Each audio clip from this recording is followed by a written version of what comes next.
If you ever thought one person in a sea of people couldn't create an enormous amount of change, think again.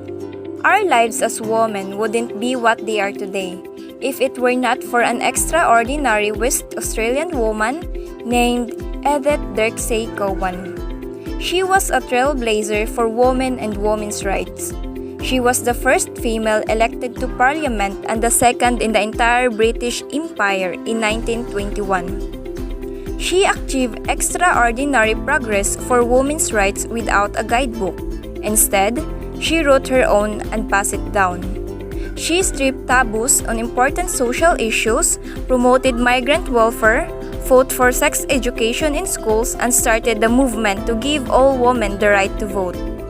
She believed that education was fundamental to tackling the social issues of the day and further, that it was the key to growth, change, and improvement.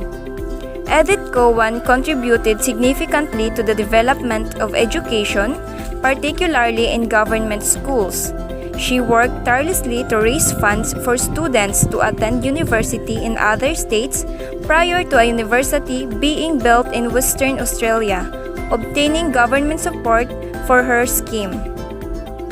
Edith Cowan was one of the founders of Karakata Club, which became the center of movement for reform, making Edith Cowan the best-known woman in Australia during the first 30 years of this century.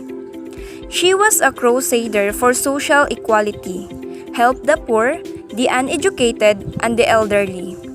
She was awarded an OBE in 1920 for her work during the war, helping the people recovering from health problems, and she was elected as an endorsed nationalist.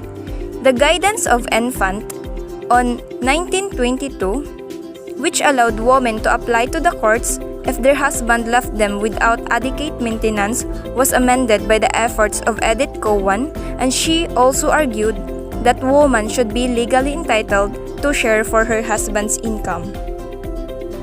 Women could not become lawyers in Australia until Edith Cowan stepped in. She founded the Children's Protection Society, which led to the Children's Court, and helped establish the King Edward Memorial Hospital for Women.